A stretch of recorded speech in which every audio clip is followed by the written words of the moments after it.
We're gonna What's pretend up? It sounds great. Yeah. Yeah, the music is really good, guys. Yeah, I know you can tell. Good. I can tell right now. Welcome to Word of Mouth. Welcome back, everyone. Hope you're having a great old Friday or Saturday or Sunday or Monday or Tuesday. Or It's Wednesday, always Thursday. Friday when you're listening to Word of Mouth. Love that. Friday's a mindset. Yeah. So we should get off in just a couple minutes, right? That's right. Yeah. That's the Friday vibe. Yeah, we should be yeah. out of here soon. We should be out of We're here. definitely getting out of here soon. Yeah, good. We're going to be out of here in like an hour and a half or so. I was Is that less than reflecting on the episode of The Office the other day. Reflecting is kind of a weird word, but like I feel like everyone has watched The Office at least like 4 or 5 times through.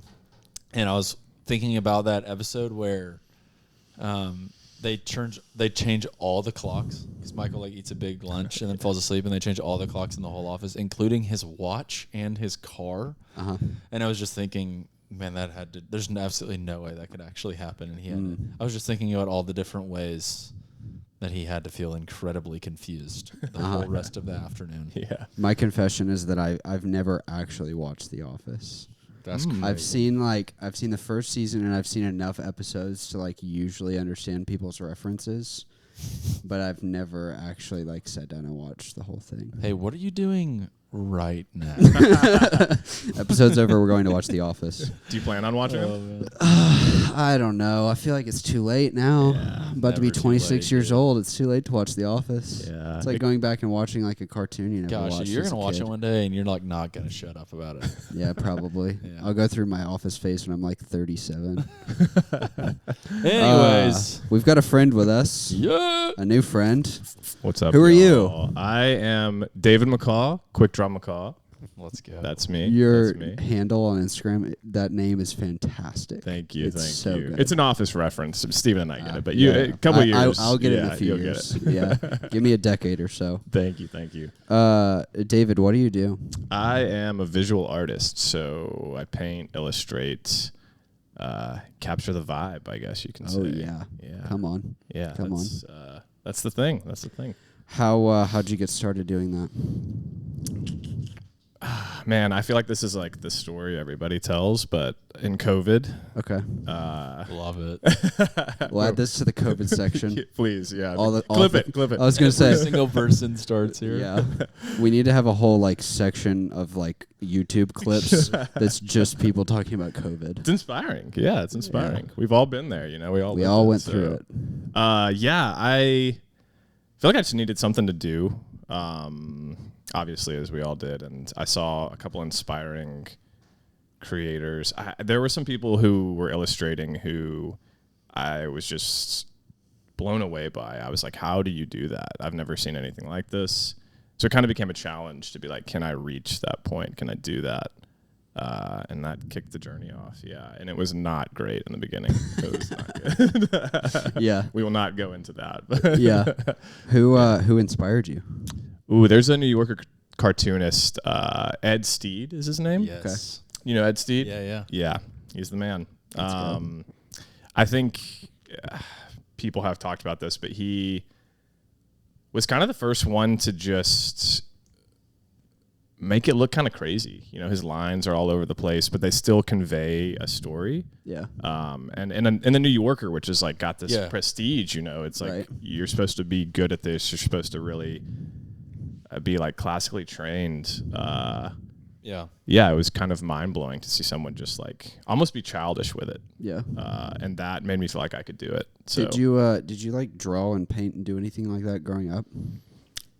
during high school when I wasn't supposed to be doing it, I was definitely doing it. Right. As we all were. Yeah. It was the dream. Yeah.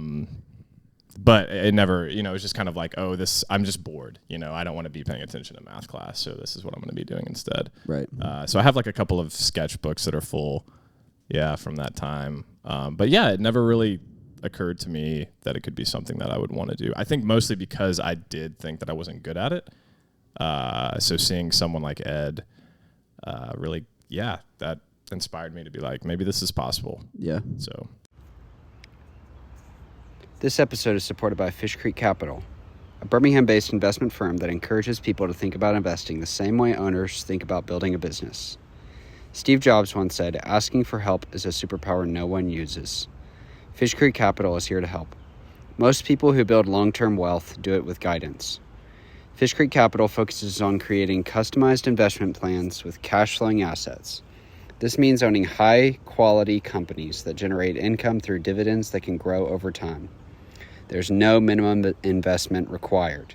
Whether you're 20, just getting started, or 60 and looking to grow to the finish line, visit Fish Creek Capital at the link in the description to see how they can help you grow and build a better financial future. To be clear, this communication should not be construed as a recommendation to buy, sell, or hold any investment or security or engage in any investment strategy or transaction. This communication is for information purposes only and not intended to provide tax, legal, or investment advice. Past performance is not necessarily predictive of future results. So take us through kind of the journey. You start sketching just in COVID time. Mm-hmm. Did you start posting on social media? Did you start submitting to newspapers? Ooh, yeah. Posting was the big thing. Started doing that. Again, that stuff was rough. It was, it was, as we all know. Did you start like a second account to like hide it a little bit, or did you do like multiple? Multiple in the dozens. Yeah. That's a good idea. I don't know if I did that. I think I just did it to post it, to be like, this is off my plate now. Yeah. We'll see what happens. And that was enough for me. And then just continuing to be inspired over and over and be like, oh, how do I do this thing? How do I do this thing? That kind of led me to where I am today. So yeah. What were you doing before? Were you working? Did you go to school? Videography, editing. Yeah. Actually, that was kind of for a few years on Instagram. What I was trying to do was make funny videos. And I mean, I feel like I just barely missed that mark of age where it's like the Vine age. And then now you have all these creators. Right. I feel like I was just barely off on that. So, but it was fun. I still enjoy doing that time to time too. But for money, there was no money there. Money was definitely disappearing there. Just events, anything that needed a camera, editing. That was my gig. Yeah. So, yeah. Mm-hmm. Where'd you grow up? Homewood. Okay. Mm-hmm. Mm-hmm. What was growing up in Homewood like? What was life like? It was interesting because I went to St. Rose. Okay. Which was not part of the Homewood school system. So I remember seeing other kids hanging out in my neighborhood, and I was like, I don't know who these people are. Yeah. Like my class was probably 8. It was more than 8. Maybe like 19 kids, something like that. So very small, but none of us lived around the same area. So yeah. Is St. Rose the one that's like right there in downtown Homewood, like across the street from the library? Oh, no. Similar, OLS. Yeah, Oh, okay. That's OLS. St. Rose is like over in Highlands, kind of by the gas station right there. Like if you go up the hill. Okay. It's an old house. It's kind of cool. Okay. And the nuns run it. So it's like, That's crazy. Yeah, it was a cool vibe. No way. I used to go to the bathroom and like an actual bathroom with like a clawfoot tub. And No way. Yeah, it was kind of crazy. That's wild. That's crazy. Yeah. But so that made Homewood life a little different because I feel like I definitely had some friends, but I wasn't really like connected to the Yeah, I feel like community. the big part of Homewood is like everyone goes to school together, so all the kids go and play together afterwards. One big family. Yeah. Right. Yeah. That is different. I still crave it. Do you what about family? Parents around, siblings? Yeah. My parents are in Homewood still. Great spot. It's right across from one of the parks over there. So Nice. yeah. And then I have 4 sisters. Oh wow. Mm-hmm. Where do you fall? I'm number 2. Let's go. Yeah, so I have an older sister. I like to say that we have kind of the Even Stevens vibe. So she's a doctor. Right. She was valedictorian. Yeah. I probably drove her crazy sometimes. Yeah. She's great though. I was looking at pictures of us the other day. We also share a birthday. She's Nice. 4 years older. but Wow. we share a birthday. Yeah. That's crazy. Yeah.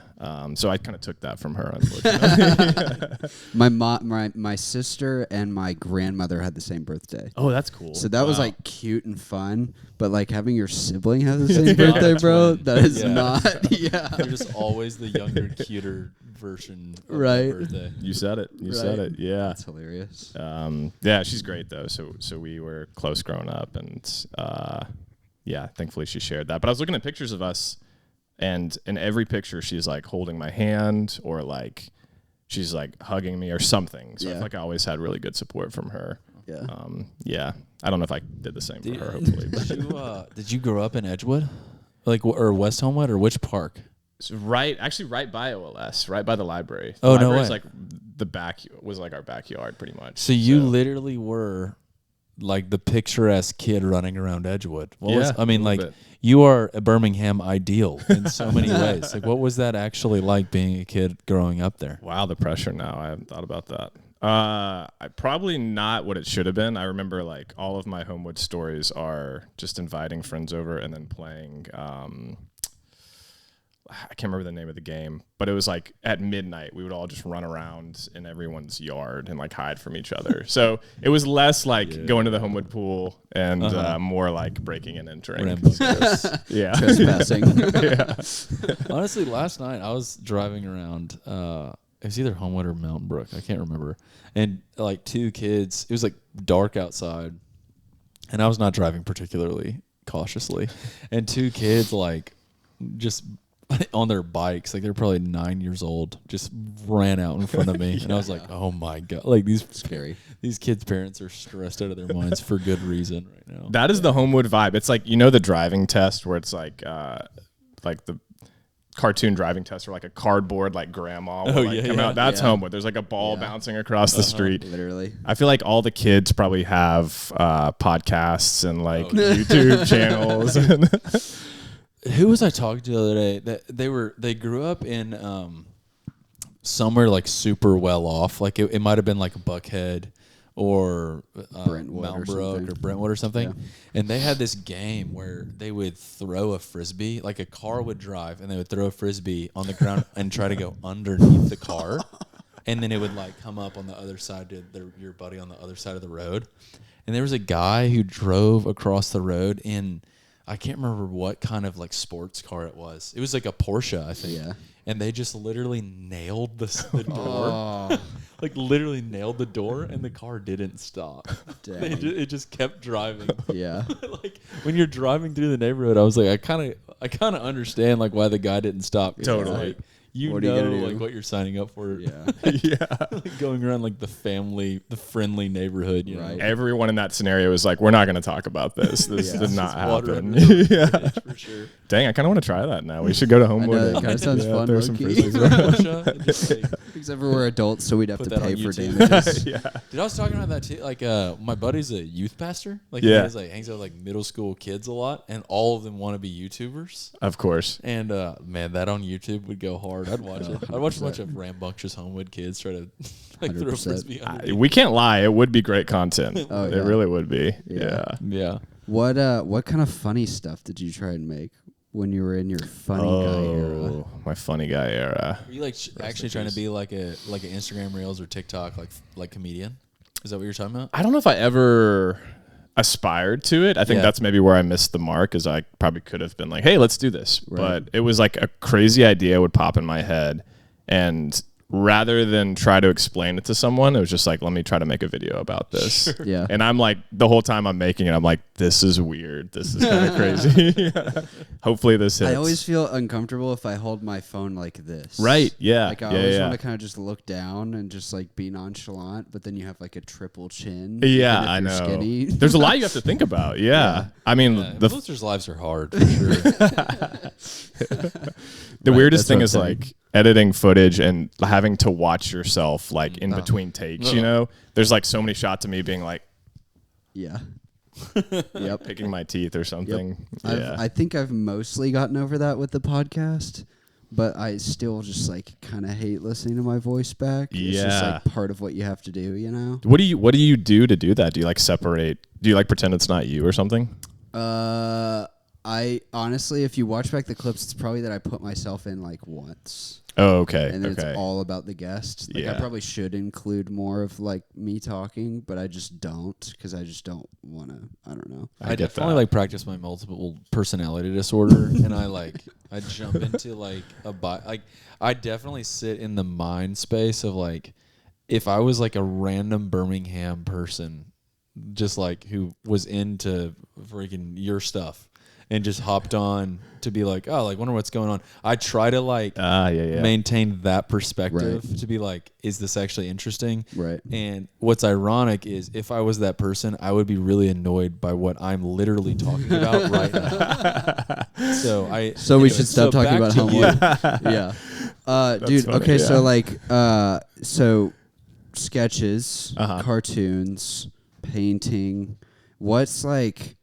How do you make a living doing that? That's crazy, especially like, because so I was just listening to get ready for this. I was listening to a podcast telling the story of Charlie Brown. Oh, that's great. Which is actually fantastic. That's I'm sure that's a good not story, really getting ready for this, but like kind of a little bit. Yeah. The dude's name I wrote it down. Charles Schulz. Yes. And he, I think he grew up in like the 30s or 40s or something like that. So when he was getting into this, he was like making these little cartoons of peanuts or whatever and then mailing them out to different newspapers. Oh, cool. To like try and get a spot. And then he like really honestly slowly grew. It was like he had 5 newspaper like buying his cartoon, and then he had 21, and then he had 40, and like it built up to what like I think he had the Guinness World Record for most like newspapers running his cartoons or whatever. It was like thousands of them.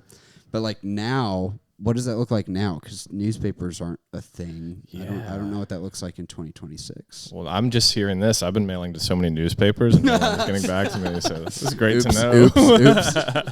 No, that's a really good point. I mean, so much is different now because we're just like looking at stuff all the time too. So it's like, how do I make an impact? How do I do something different?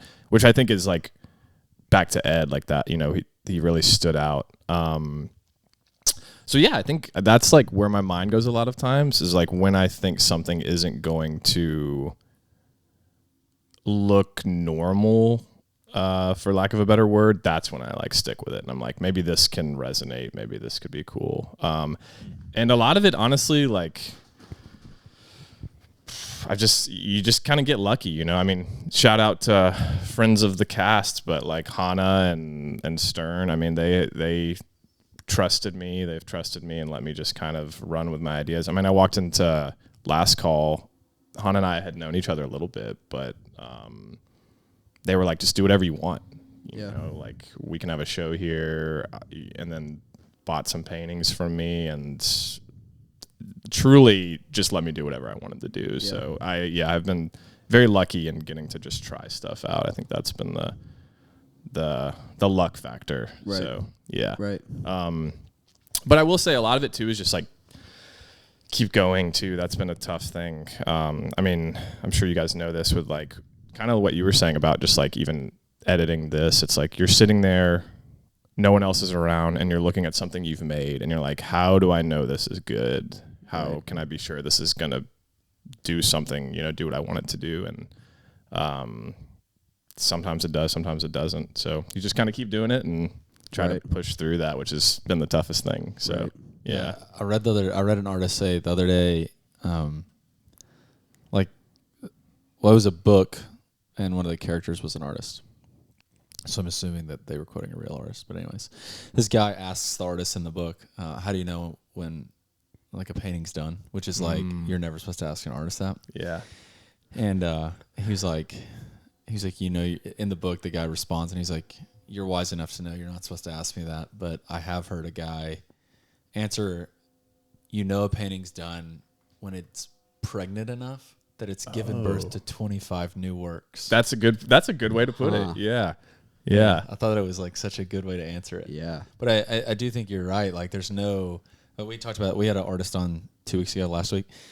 And he's like, you just simply put, you just don't know sometimes like how long, or like when something's done. Cause there is like an element of like technique and craft to it. Like you get better Yeah. with it too. So like there is an element of like sometimes a painting's just or a work is just bad, and that's like kind of part of it too. Yeah. It's like that is so fascinating to me about art. Like I'm also curious, what was it like jumping off the diving board for you? Like for you when you actually were like, I'm gonna do this. Because I think in a lot of ways, like doing art full time is one of the more like actually submitting and or I guess committing to doing it full time has to be one of the more vulnerable acts like a human really can do. I feel like. Yeah, it's a lot of like faux trust, right? So just being like, I guess I can do this. I'm not going to tell anybody that, but I hope that I can. And I think it really is like the diving board's a good analogy, just jumping and seeing where you land, hoping it works and hoping you've made enough of those 25 paintings, to like land in and swim with that. So, but very terrifying, very terrifying. Because there's also the question of just like, do I even want to do this? I mean, Right.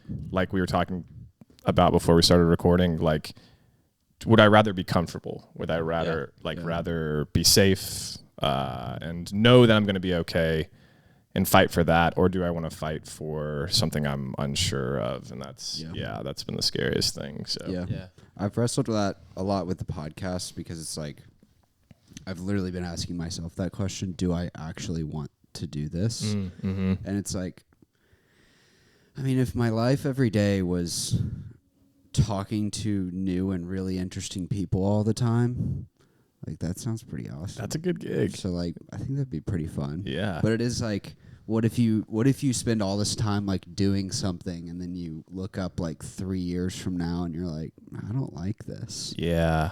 But I feel like, there's a quote I really like from Steve Jobs, and I always butcher it, but it's something like, you can never connect the dots looking forward in your life, only looking back.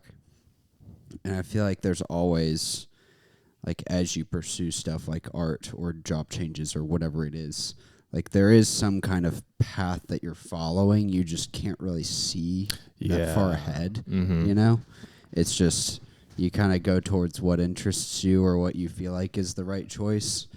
And I feel like especially with art, like, I don't know, it's not very measurable, like a lot of times. And, money with art is always like a weird question. It's like, what is something worth? And like, how do I make money with this or whatever, you know? But it's like, I don't know, if every day you get up and you get to paint and draw cool stuff, like that sounds like a pretty cool life. Not bad. Yeah.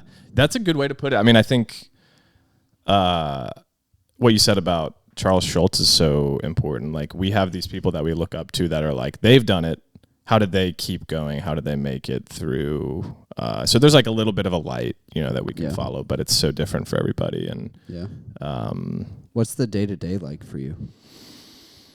Ooh, the image of like a trash can with a bunch of different papers just crumpled up flying out of it. It's a lot of that. Yeah. It's getting up and probably working on something that I stayed up way too late working on, or staring at it and being like, "Dang, this is not." This is one of the coolest things I think about, like when you work alone or for yourself or like solopreneur, whatever you want to call yourself. Yeah.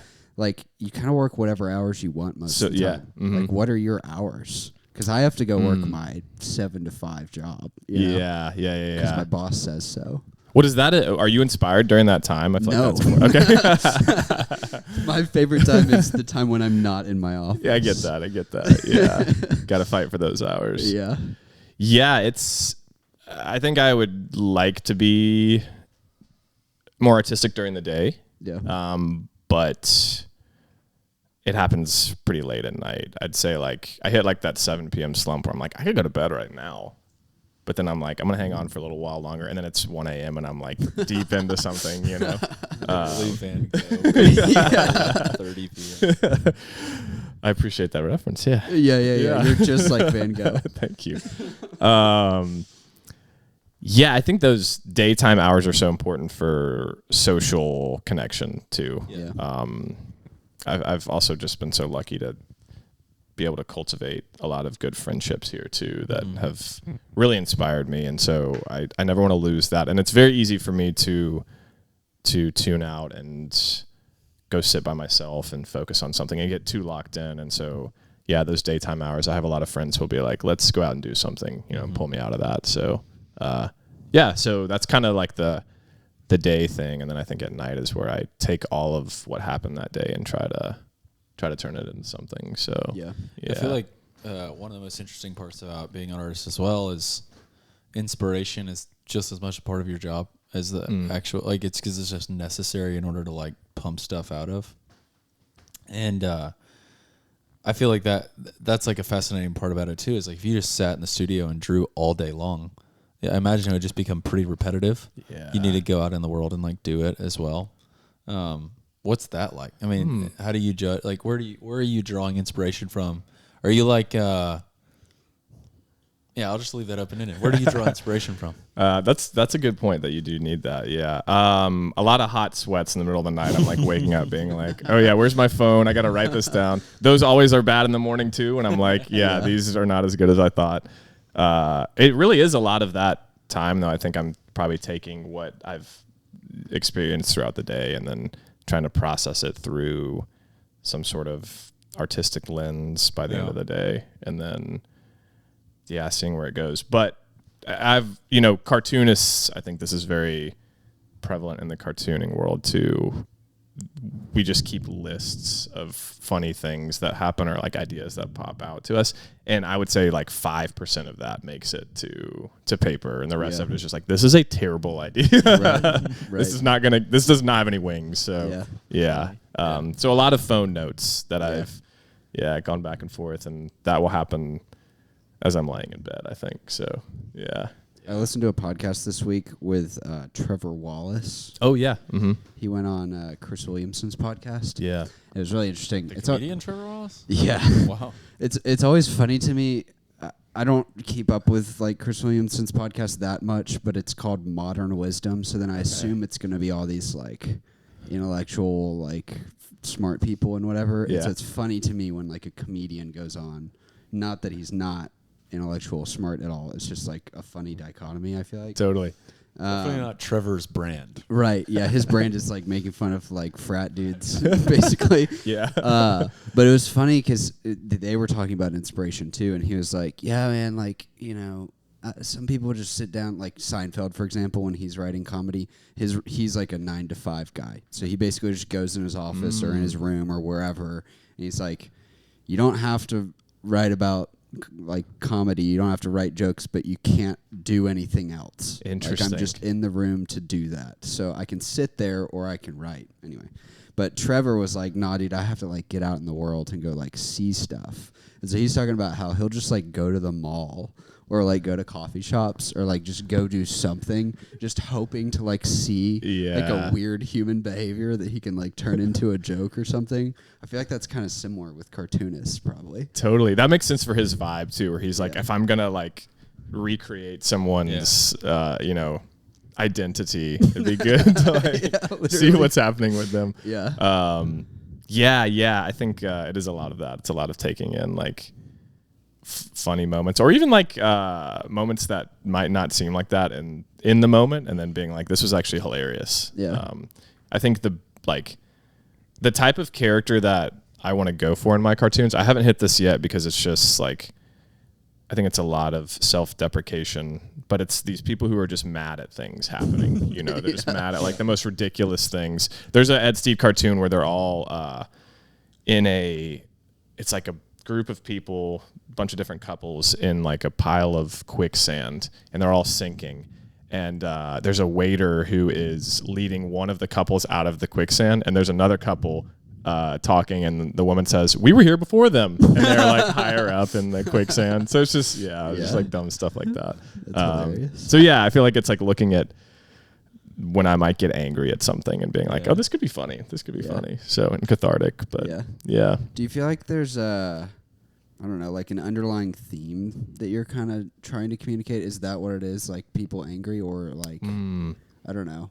Like question. thinking about Charles Schultz, he's got his characters. Yeah. And Charlie was kind of basically himself when he was young. Is what the book that this podcast was talking about.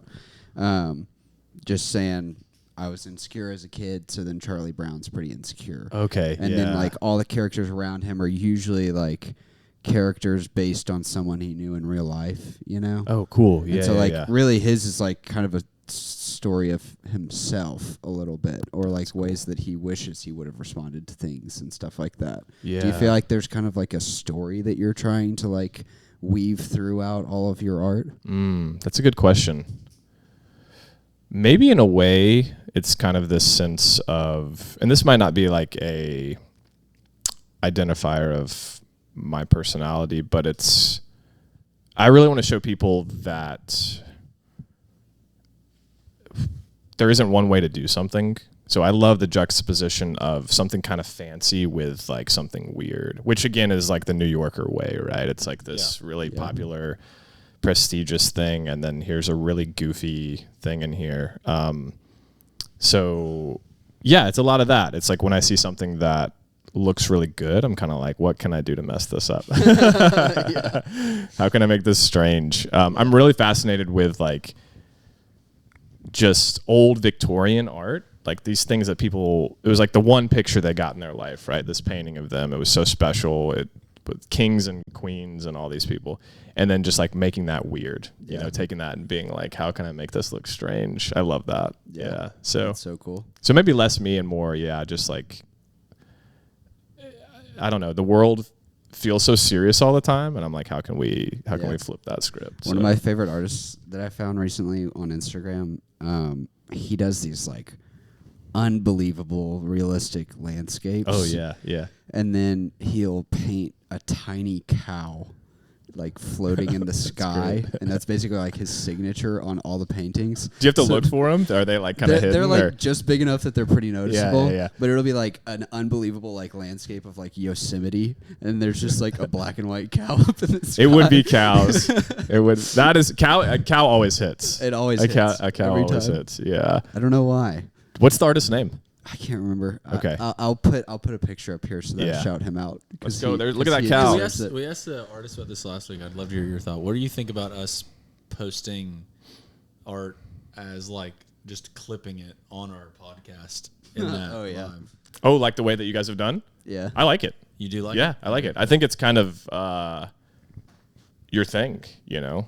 I think you guys have owned it, and I love that. And it's also, it doesn't take away from the podcast. I think it just kind of quickly adds to what you're saying. So what's been your fear with it? Well, we didn't want to like, because you know, art is like your property, and if we put one of your pieces of art just like on our podcast, it's like your. I see what you you're know what I saying. mean? Yeah, It'd kind of be like, in a weird way, it'd kind of be like you putting Myers' commission on like a church insurance policy that he just put onto your painting. Right. If that makes any sense. Yeah. That's I get exactly Like, it's just what like, it'd be like. from a monetary perspective or like from a worth perspective, however you want to say that. Like I feel like it's always pretty weird whenever you use someone else's art as like a complimentary thing in your own work. You know what I mean? Yeah, that's a thoughtful question. I thought you meant like as a podcast like tactic. You know, like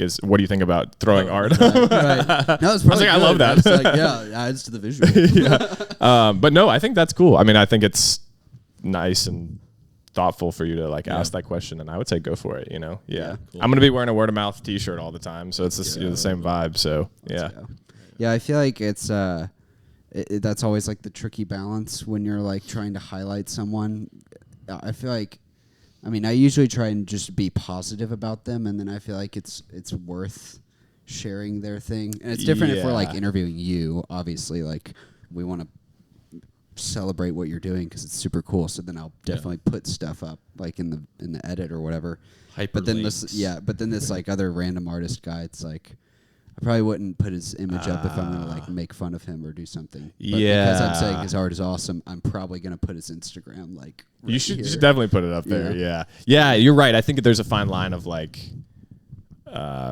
if we were like this, which we would never do, obviously. But if we're like this artist sucks, Right. here's their work. Right. But yeah, when it's someone that we appreciate, I think that's cool. I think Right. I would appreciate it as an artist. Yeah. Yeah. So Do you get that kind of feedback ever? Like putting your stuff on the internet and doing things like that? Do you get people hating on it? Ooh, I haven't yet. I've stayed out of Reddit, so that's probably why. Yeah, that's why. Dude, people make fun of literally anything online. from what I'm Yeah. understanding. It's actually hilarious. We haven't gotten that many negative comments, but they're hilarious when they do come through. What have people said? We posted one a couple weeks ago. I tend to sit like this with my legs crossed. Yeah, it's comfortable. It's comfortable, and I like to sit like this. And someone commented, "Dude, Bro. sit like a man." Oh no, no. And I was like, I guess I'll never be able to sit comfortably ever again because I have to sit like sprawled out with my legs. Yeah. Have you thought about that every time you've recorded then? No. Okay, good. Not really. Good. To be honest, there was another one. I think someone said that we looked mentally challenged Yeah, because okay, we had yeah. headphones on. Okay. They said it in a meaner way than that. Yeah. But I don't know. It's like I feel like. I think I'd rather sit with my legs crossed than like associate gender norms and push them on. Yeah, other for real. people. There's a lot. We can unpack I'm a just lot like, there. Yeah. Yeah, I'm like, this person's commenting, and wear headphones and they make fun don't of have a mentally challenged picture of people. them anywhere on social media on their account. It's just some faceless account. Yeah. It's like I think that what I'm doing is better putting out some kind of conversation or something on the internet. Absolutely. Versus like whatever they do. You know the dead internet theory? Yes. That like it's just a bunch of bots. Yeah. Like odds are it's probably not even a real person. Probably it's so. just like some Right. Instagram algorithm knowing that like It'll get more confrontation Yeah. draws engagement. Like Yeah. it's probably just That's like, if they hate if we put a bot on there and spread hate, then more people will look at it and we can sell more ads. That's actually a really good point. And that bot is probably crossing their legs. So Yeah, right. that we don't know. Freaking probably. Probably got headphones on too. Or if it's a keyboard warrior, as it sounds like, they need to probably cross their legs, and then they would experience comfort, and then they Right.uld not They're get like, mad. They're probably So- uncomfortable because they're scared to sit probably with their legs sitting- crossed. They're probably Yeah. sitting with their legs crossed. Golly. What David, what's your relationship with social media like? Ooh. We're seeing each other here and there. No, I'm kidding.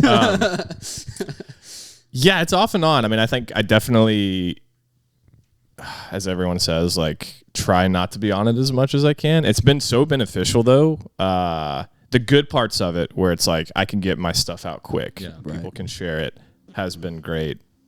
The tough parts are, like starting out and being like, oh, this is one like, from when it, like a week ago. I think like not taking that stuff too seriously.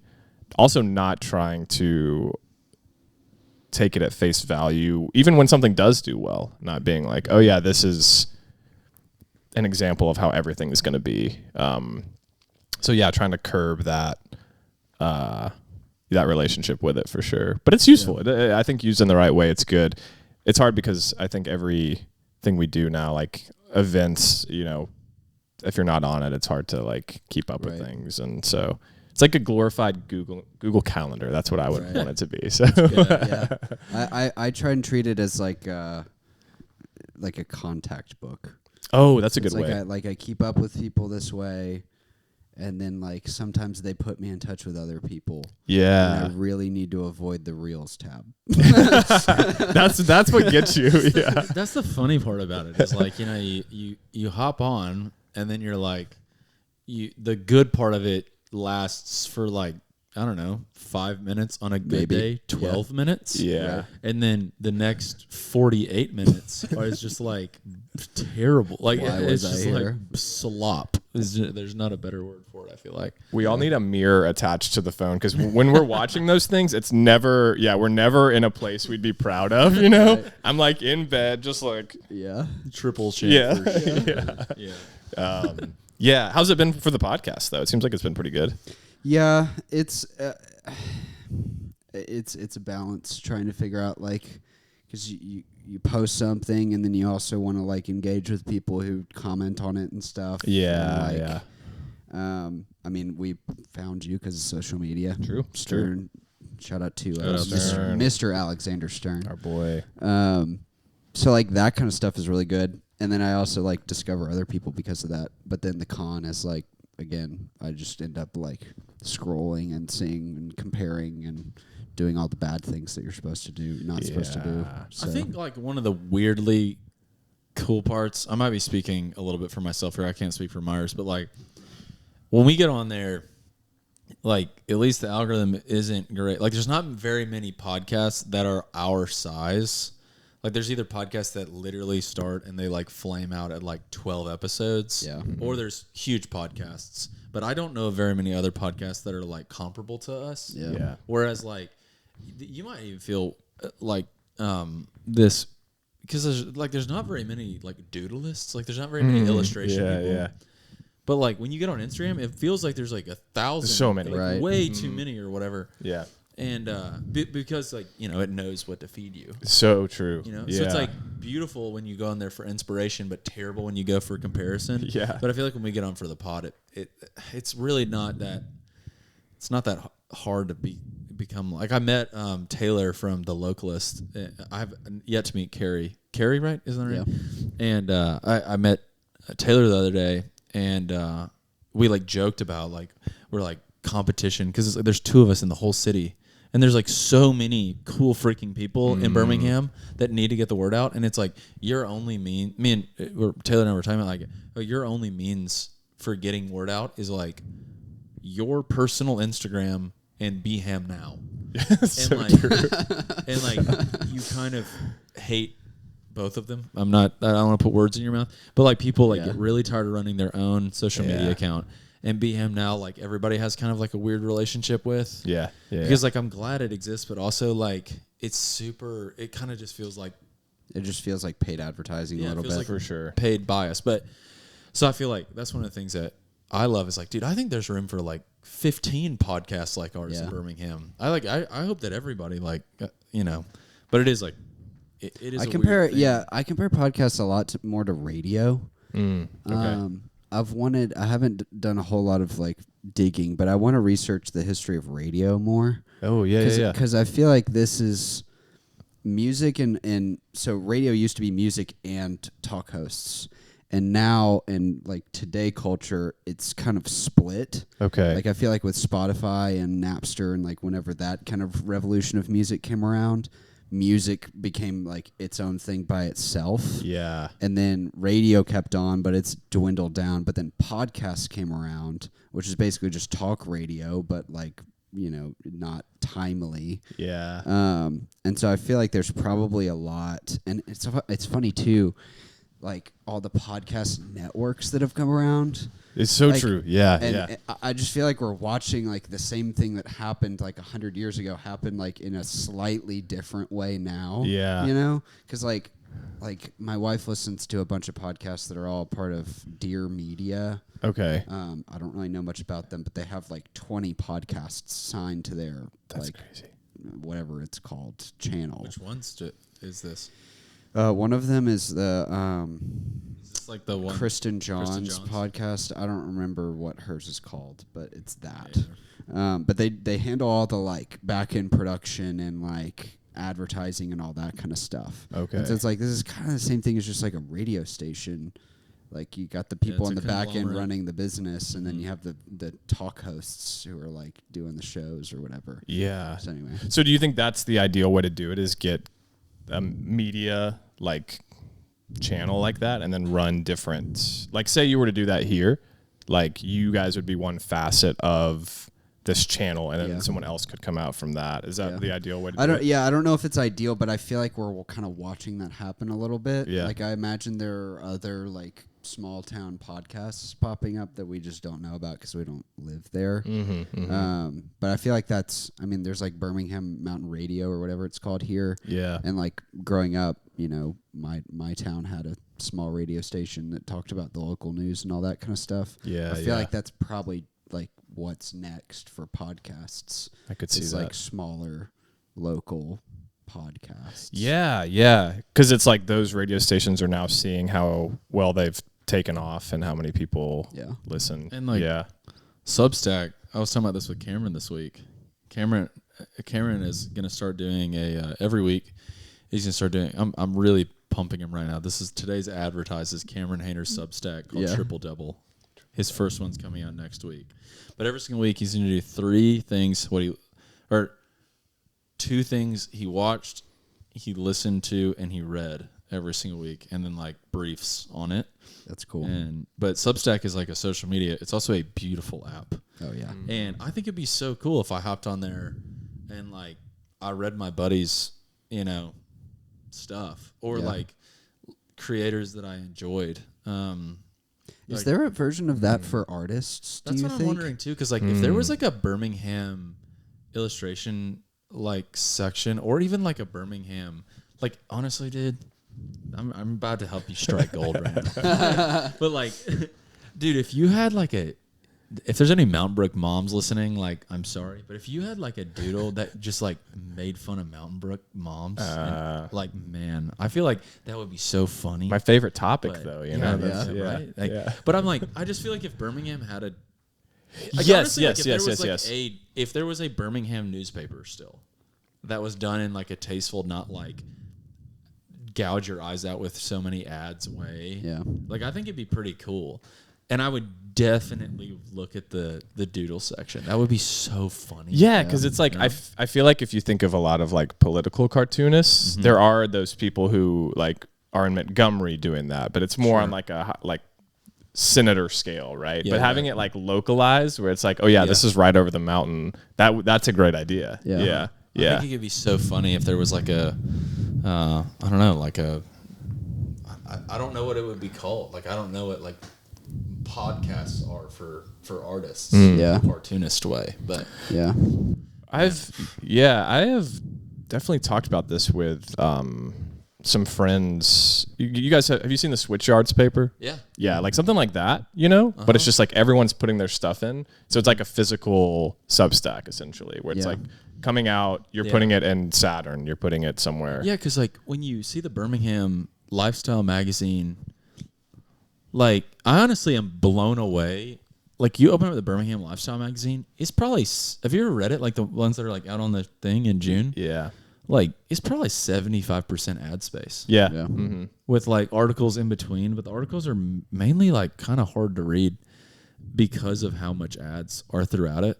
But Birmingham Lifestyle is, like, really the only thing that I know of that exists like that. Yeah. And even, like, those publications, I think, which there's nothing wrong with this, but a lot of it is business based. So it's like, here's an event that's happening. We need that stuff, right? Yeah. But there is also a lot of pockets of creatives who are like, I would love to, I don't want to blow up, but I would love for someone down the street to see this, or, they could relate to it. So one of my favorite magazines that I actually can't afford, which is ironic, it's called 000. Okay. And it's a car-centered thing. I'm a big car guy. Yeah. It's if I remember, no, they're independent. I was gonna say there's another one that's owned by Porsche. They do really high-end magazines. Okay. So they do. I think it's once a quarter, and it's like $100 or $150 a magazine, which is like why I don't buy it, because I can't really justify doing that. Yeah. But I follow them on like all their platforms and stuff. And I've seen some of them in real life, and they're really high end. Like, it feels like you're getting like basically a coffee table book. Oh, nice. Okay. And then they have like all the editions, like volume 1 through, whatever number they're on now. And then people collect them because they are like limited. I wonder if there's some kind of way, and their stuff is all about cars, and like people who are into cars have money. But I wonder if there's some kind of way to like make like an art version of that. Yeah. Like quarterly. I like what you're saying. Quarterly. And are those hardback? Or are they like? I think they're hardback if I remember right, but I'd have to check. $100, they better be. Yeah, they're like nice. That's a good Myers Christmas gift. Yeah. Log that one. I got Myers probably his best Christmas gift he's ever gotten in his life. My entire life. Or this week, this past year. It was a shirt that said, "I survived the clam chowder at the Toyota or at the Lexus December to Remember sales." Oh no, that's a good one. Yeah, do they actually serve it there? I don't know. Okay, I don't think okay. so. I don't think so. I Which think it's a sure was meme. hilarious. That is There was yeah, another one that said, "You can go to hell. I'm going to Toyota-thon." a valid statement. But and then I also got him a record player, so that was a good one. Oh, But, good. And I I was got- mostly talking about the Lexus shirt. Yeah. But I think that's so cool. We've talked about this before, but so I went to Copenhagen a cool. few Yeah. months ago, and they had at the art museum this book called I don't remember what it was called, but it was like Copenhagen, How to Get Around, and it was a locally and independently made little. I don't know, what's that brown paper? That's on the back of that notepad. I don't know what you call Card- it. or that cardboard beadboard looking or something? paper. And it was literally, it just had illustrations throughout it, and it was Italian cafes, bagels, and it was the top spots, recommendations. And I was like, that would be really cool to get around in Birmingham.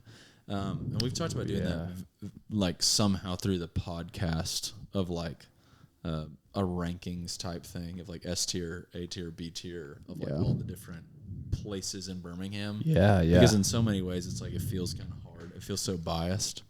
Whenever you see the rankings, even if it's on Reddit, it feels like people are even paying Reddit users to put their stuff up there. For sure. Every time I've ever seen a ranking of all the coffee shops on Reddit, it's all terrible. It's none of the coffee shops that I think are good, and they're all the top ones. The coffee at Chevron. Yeah, something like exactly. that. It's Circle K is low key kind of gas. Number 3.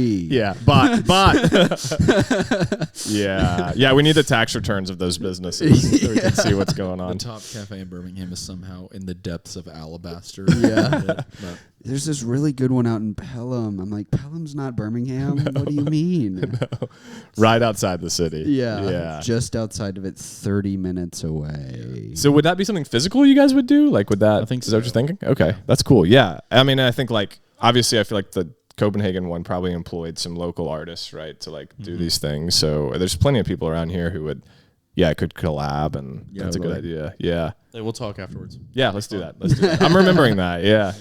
I think that'd be super cool to get in and I don't know, you get to pump your friends too. So Yeah. Totally. dude. So what's your relationship just in general with social media in terms of a local versus I don't know, the non-local? How much of your clientele, if it was up to you, would you be a primarily social media based artist? Would you be physical only, or would you want to be out in studios, in art studios throughout the country? Or if it was up to you, how would you have it? I think there's a two-sided thing. So I think for the fine art, I would love gallery space, you know, to just let people look at stuff. That's always ideal. And then illustrative stuff, I could kind of go anywhere. I love just getting a commission for that. Stern is always great because he's just put me in a jester's outfit holding a mouse, doing something like that. So that's always fun because it's a little less pressure and can go a lot of different places. I think something like the New Yorker is great because it's they're buying it from you. Yeah. So you get to come up with the idea. They're buying it from you, and it's a big vote of confidence to be we like this enough to put it in the magazine. So that I think would be ideal for something like that, more of a global. I mean, that's a big word, but a global. Is there is the New Yorker kind of the premier platform? Yeah. I think so. There's a couple other ones like Airmail Weekly. There's a few others, but it's definitely the hardest to get into. Right. There's a lot of online forums about people trying for years and never hitting, and so it's definitely the top dog when it comes to that. Yeah. I mean, I think whenever you see a good one, it's from them usually. Yeah. They have the calendars and shirt. There's just so much extra stuff too. So yeah, I think it's so interesting. One of the things I've noticed is with the I don't know, it's almost like a second hand, because obviously with the Industrial Revolution, people went from rural areas to big cities. And I feel like right now, like when you go to New York or Los Angeles, like things are so much like whatever is popular here, it's just like 10x more popular in New York City. Yeah. And it's probably like 3x more popular in Boston. But even in comparison, like from Boston to New York's just at another level for everything. Yeah. And I do find that super fascinating. That the fact that not only is there one newspaper still in business and killing it in New York, there's like 5 newspapers. Oh, yeah. And physical, like, man, I don't know if the New Yorker still has any like physical papers that they give out. I'm sure they do in some way. But I think it's fascinating how, for some reason they figured out a way to do it in like this incredibly accepted, incredibly like not inspiring, but like influential medium. Whereas like the Birmingham paper turned into AL.com and now has turned into BHAM now. And it's like, it's probably good. I'm probably throwing them way too much hate right now.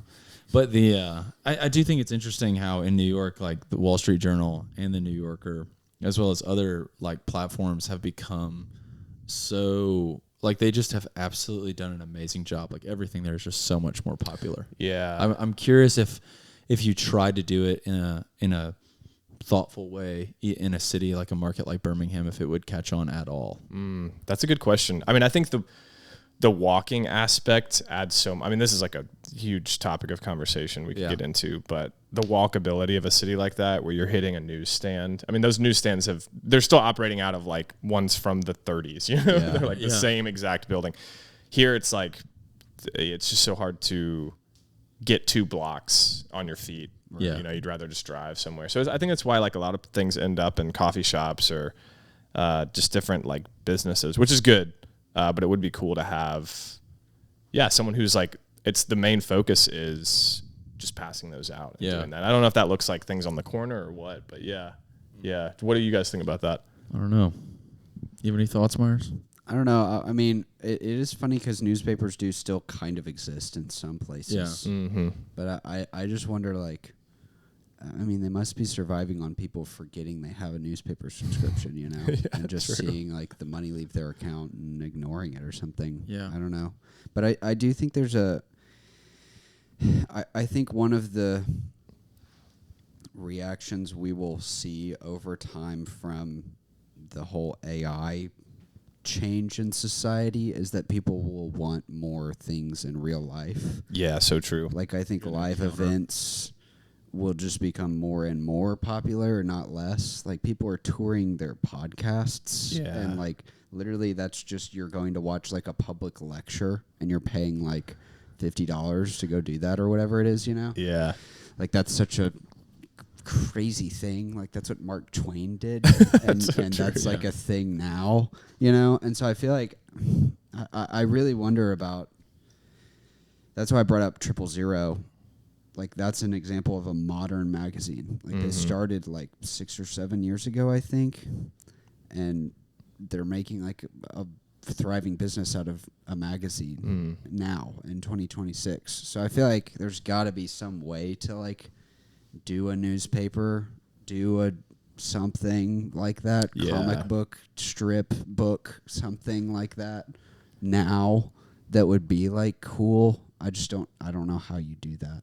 I think you're right, though. I think that it is. I've heard that from a lot of artists, that it's just, we want something that you know is real. You're looking at it and you're like, oh, yeah. I mean, 000 obviously is a tangible thing. You're getting that. A lot of craftsmanship has been put into, and people will pay for that. So whatever you do, it feels like if you do it with intention and craftsmanship and the human side of things, it could take off. So the business side, I don't know what that looks like. That's for other people to handle. But No, you just do great work and the money follows. Exactly. Yes.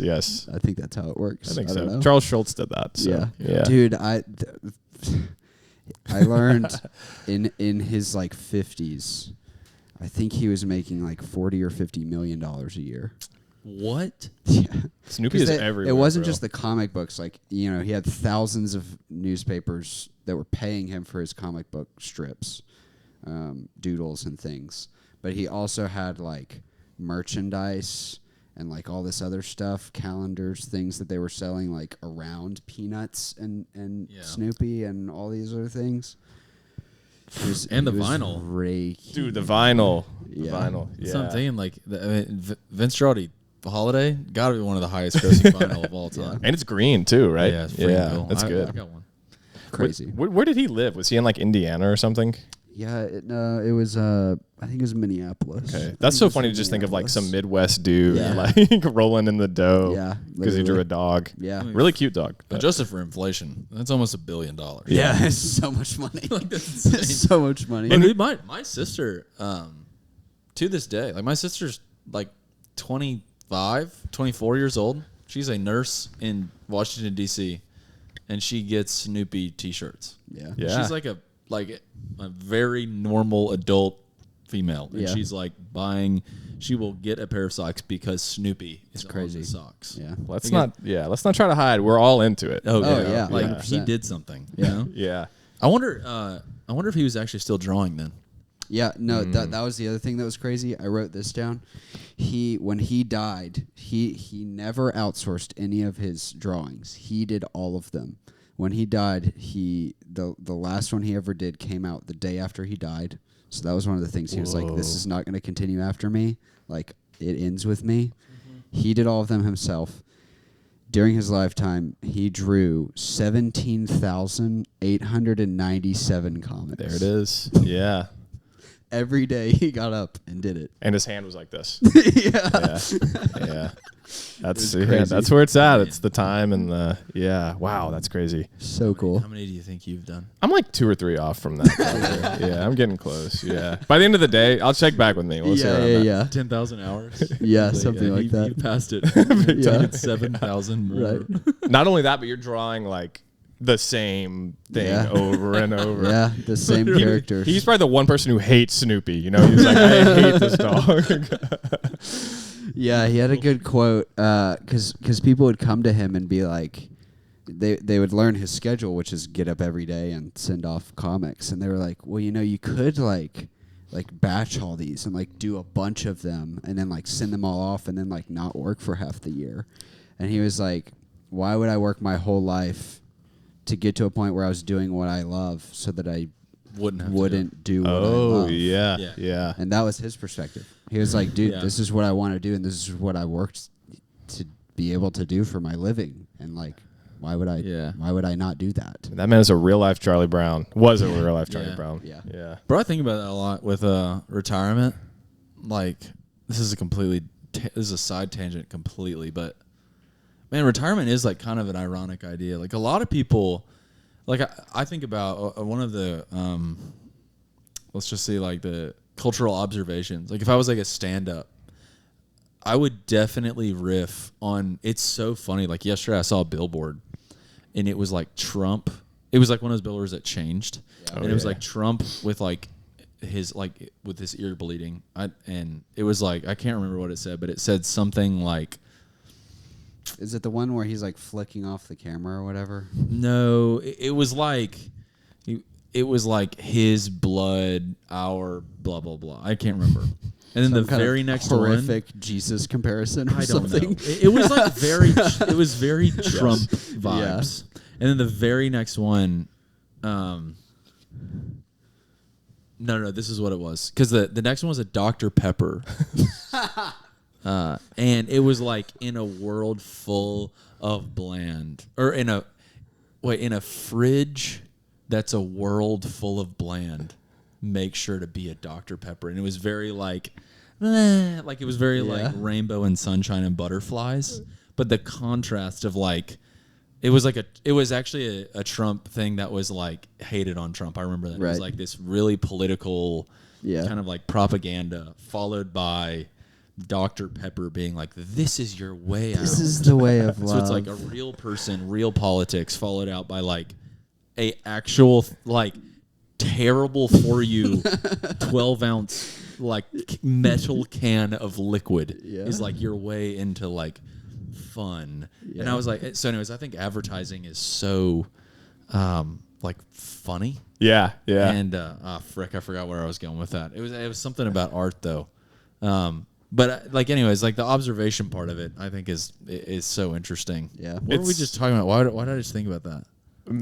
Maybe I think it's very art centric. Yeah, I think about like I think that's you can't separate those things now. Where it's just like like Bo Burnham doing what he did. Like that whole thing. Like I think that set off a whole way of looking at the world. It's very like even the way you said the Dr. Pepper ad is just very like no one's gonna read that and read it as they wanted it to be read. So it feels like all we can do is kind of make fun of that kind of stuff and try to be like. Dude, yeah, it was crazy. I was I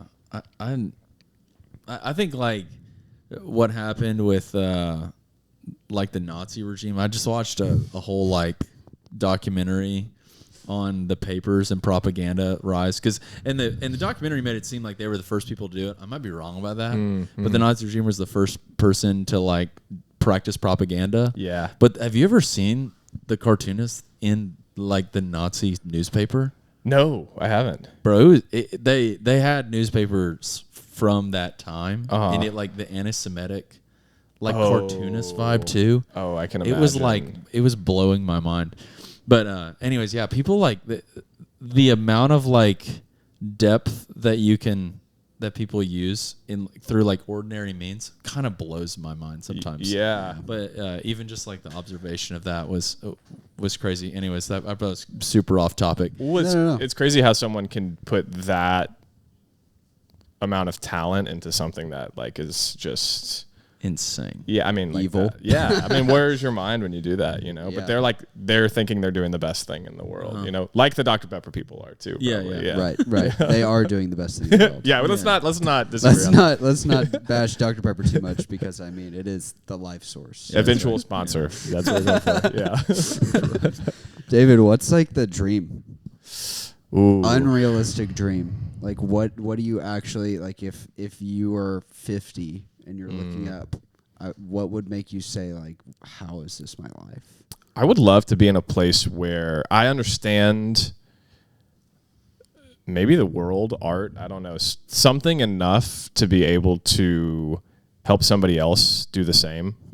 I think it's like those moments I've mentioned where I'm, alone looking at my work and being like, I don't know if this is good or bad.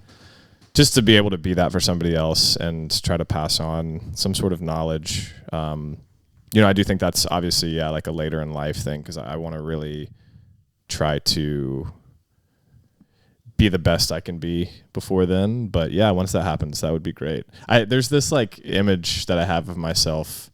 It's funny. It's kind of different from what I just said even, but it's like me and a dog in a lighthouse, and there's just a bunch of like paintbrushes around, and I'm like old and gray, But awesome. I'm also like teaching classes, Right. at night. So yeah. Well, if you lived in like the Northeast, then that could just be your house, and you'd probably still be like in the city, but you'd be in a lighthouse. So true. Yeah, that's a good point. Or people could come over and vibe in that way. But that's definitely the dream, is just to get to the point. Sit there and cast out to all the ships. You could do like the bat signal. You could do that, but it's like doodles. Oh, that's actually a great idea. That would be ideal. Dude, forget newspapers. Get us a giant light. Yeah. The goal is to be Batman, but it's doodles. That plus pirate. Yeah. Doodle pirate Batman. Check in with me around that time. We'll see where I'm at. Yeah, that's awesome. Myers, I like vaguely remember texting you the other day something that I saw in the world, and I said that sounds like an MJ Lenderman lyric. Do you remember what I'm talking about? I can't remember. I remember you sending that text, but I don't remember what it was in reference to. The more that I hear this perspective that you kind of bring into your art, I can't help but think. I listened to You Don't Know the Shape I'm In by MJ Lenderman. Do you know that song? I've never listened to him. I know that's like I've heard he's so good, but I think like I can't help but think about that song. But anyways, he has a Song Exploder. Shout out another podcast. Great podcast. About this song. And he takes the same perspective going into his music as like just trying to go out and observe just like funny things in the world. Yeah. And, like, keep a notes tab of it. And he has a lyric that I think is so fascinating at the beginning of his song where it's like, he says, like, I can't remember what he's doing. Like he explains like these people eating underneath a half-mast McDonald's flag. Okay. And then he follows it by saying it's a Sunday at the water park, because it's like this like weirdness of the world has created a McDonald's that thinks that they can flag a McDonald's flag Yeah. at half-mast. Yeah. And like the same world has created like a water park, And which it's like we all think it's valid. Like yeah. we're like, Oh, there's just a place where I can go and like go in a tube filled with water, and it like shoots me out into more water. it's like the I'm like rise of the poop going American- through a sewer system. And then I could go to McDonald's afterwards. Yeah. And he has another song that I think is so fascinating. He's like, you open your Bible to the very first page. Your like your tired approach to original sin. Like is like the Whoa. first lyric to He his kicks whole off with song. that. Whoa. And Okay. like I think it's fascinating how he just like throws these like, or in the context of that song, I think he was like in a cafe, and he saw somebody with their Bible out, and and they were reading Genesis. And Yeah. he like wrote this song about like, because obviously MJ Linderman, or at least from what I understand, is like not a Christian, and he like just, I imagine to someone who wasn't a Christian, seeing someone just like read Genesis in a cafe has to be the most peculiar thing Totally, you'll yeah. ever see in your whole A life. lot of juxtaposition. Yeah, Yeah. And it's like your tired approach to original sin, but he has a way of doing that. I think is so fascinating. Anyways, I thought you should listen to his music because you'll think it's fascinating. Oh, I love that. perspective. I've You heard could it's probably great. honestly get Yeah. a lot of good comics from it. Yeah. And if that takes me off, that'd be great. Yeah. Right. Yeah. I mean, you're right. I think it's like this personal thing you're viewing and then zooming out, right? That feels like a lot of what humor is. Yeah. Yeah. That's really great. Oh yeah. I'm definitely going to listen to him.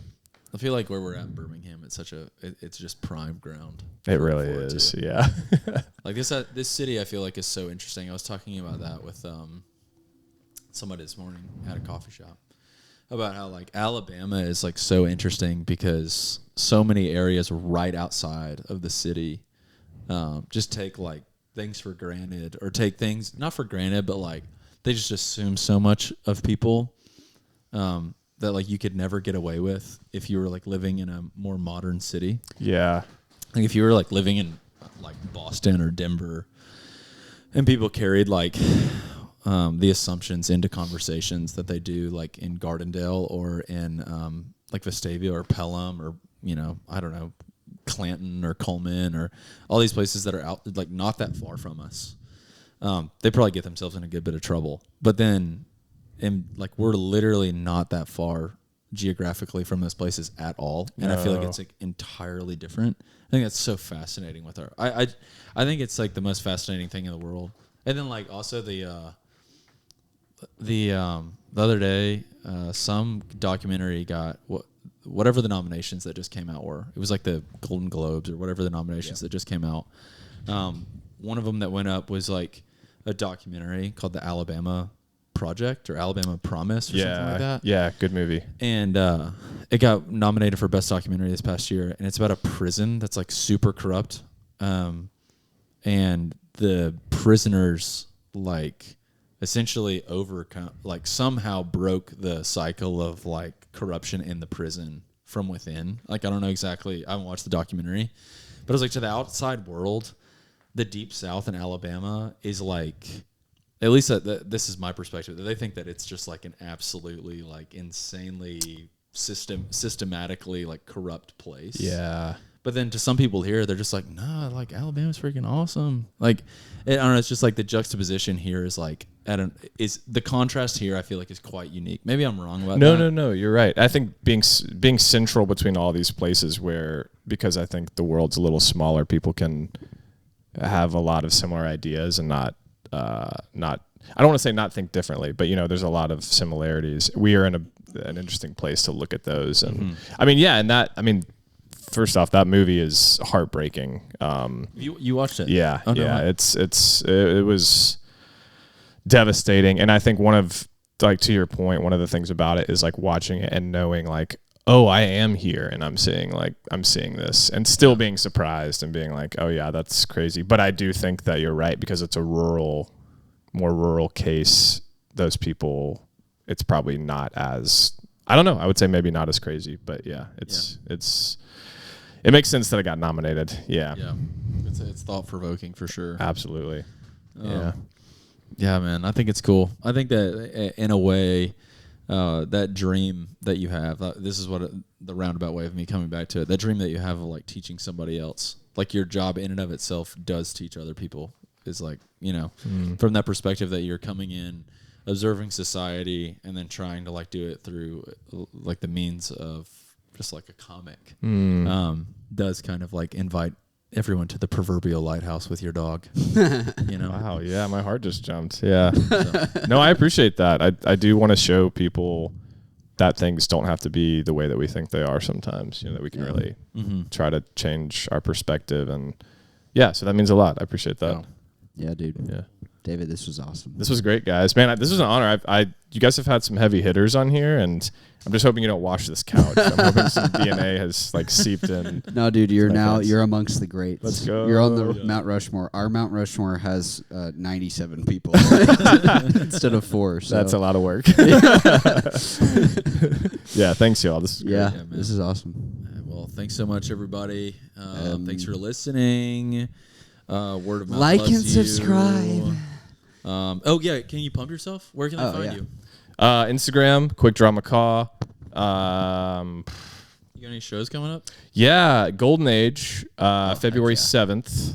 I'm there. We're kicking off. Steven will be there. We're kicking off I will also be there. Myers and Steven will be there. So you guys might not be able to get in, honestly. So that you could be the 4th person. Yeah, please. Honestly, please come. Please come. Because of that. I'm sure Brandon will be there. We hope so. We sure hope so. Or maybe Trent. Yeah. You can come get the best butter in the world. It's so good. The salt. So good. So that's February 7th. Yeah, but Instagram's the biggest place to keep up with me. And then, yeah. This comes out on, is that a Friday or Saturday? I don't know, actually. This will come out right around then. Okay, perfect. Might be perfect timing. So because literally I could be like, come tonight. If you're listening, get up right now. Tomorrow. Come tomorrow night. Come tomorrow night. Get up right now. Let's go. Go ahead and get there. Go ahead and get there. There'll be a line. Get in line.